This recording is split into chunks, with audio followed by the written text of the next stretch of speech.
On se retrouve maintenant avec Hélène, donc la chanteuse du groupe King of Paradise. Alors Hélène, dis-moi comment se passent les répétitions du groupe. Alors, les répétitions du groupe se passent chez Fred, où nous avons un studio, un home studio, tout installé avec des guitares basses, les logiciels, le computer, tout est là. Donc, les musiciens viennent ici. Et il a une maison pas loin de la scène où on peut faire du bruit. Donc, les voisins, ils sont pas trop embêtés. Oui, c'est ce que je vais demander aussi. Géographiquement parlant, vous êtes de quelle région? C'est les Yvelines, ici. Les Yvelines. Donc en France. Yes, Île-de-France. Vous répétez combien de fois par semaine ou par mois? Alors, on répète une fois par semaine, mais pour les enregistrements, donc c'était vraiment... puisque là, l'objectif, c'était de terminer le CD pour pouvoir, en fait, se concentrer sur les concerts. Et les enregistrements, des fois, souvent se déroulaient avec une ou deux personnes, voire trois personnes, ou des fois, je travaillais à la maison et je venais chez Fred pour enregistrer mes parties de voix. Mais c'est Fred qui a tout écrit. Donc, si j'ai bien compris, vous n'avez pas enregistré l'album tous ensemble, vous êtes passés chacun à votre tour. Oui. Et en majorité des cas, c'est Fred qui a déjà tout enregistré et puis il nous appelait quand tout était déjà prêt. Et de son côté, il a aussi travaillé avec le bassiste et aussi les personnes qui ont fait le mastering.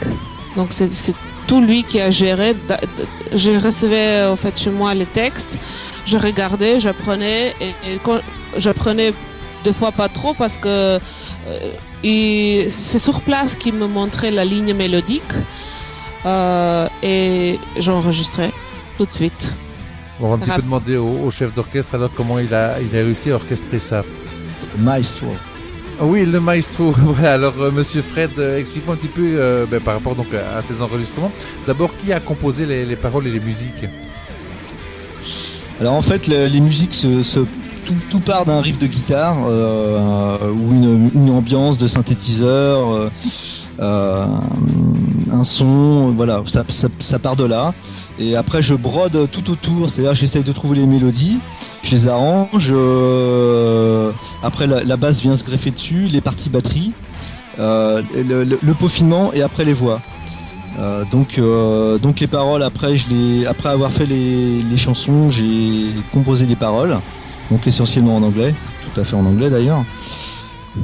Je te propose de faire un petit intermède, on s'écouterait pas un petit Take My Hand? Eh bien on va s'écouter un petit Take My Hand. À tout de suite. C'est parti, merci.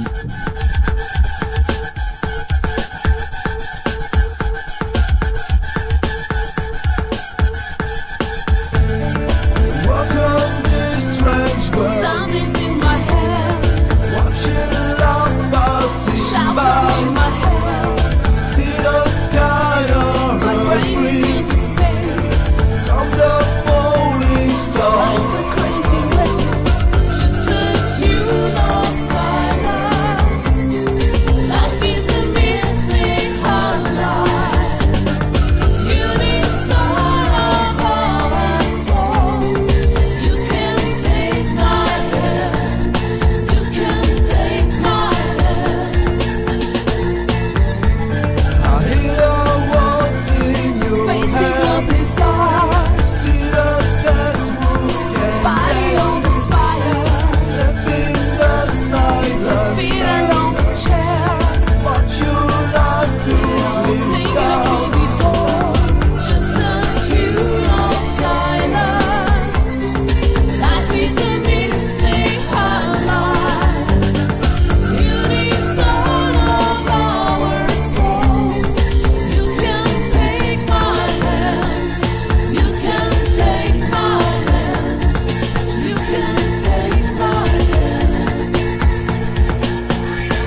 Alors monsieur le chef d'orchestre, explique-moi un petit peu comment tu as fait pour arranger l'agenda de tout le monde et avec tout le monde, puisqu'apparemment l'enregistrement ne s'est pas déroulé sur une semaine avec tout le monde ensemble.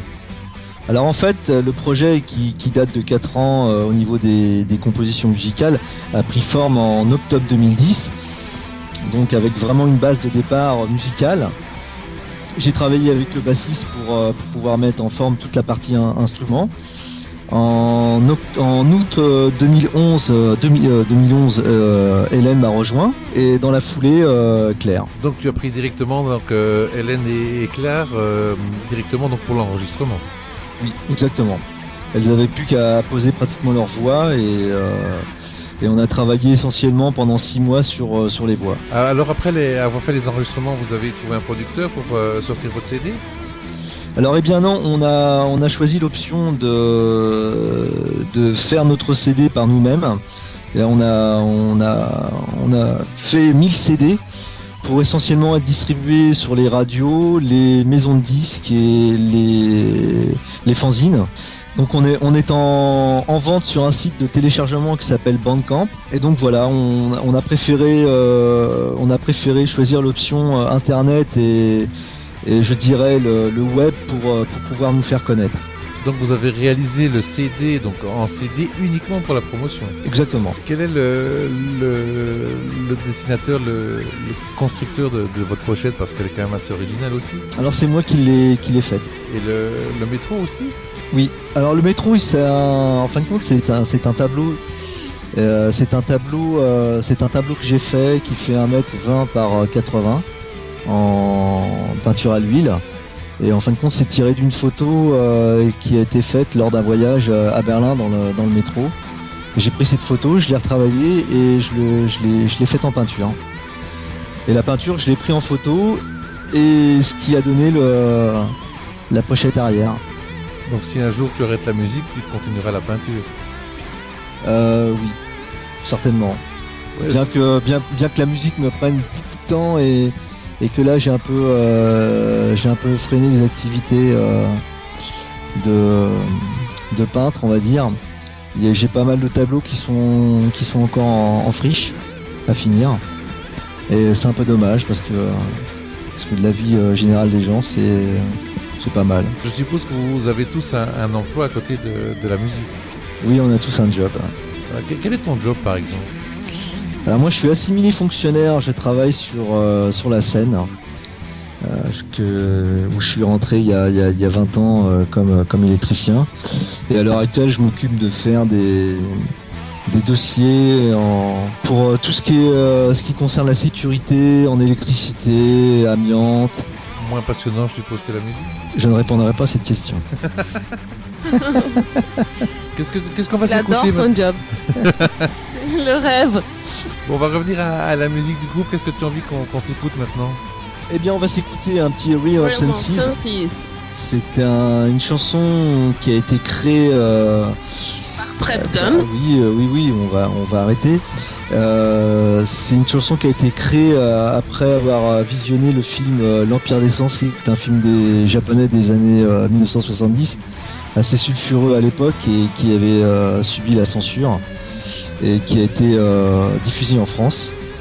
Donc voilà, j'ai créé, après avoir vu ce film qui m'a marqué, j'ai créé cette chanson-là qu'on va s'écouter.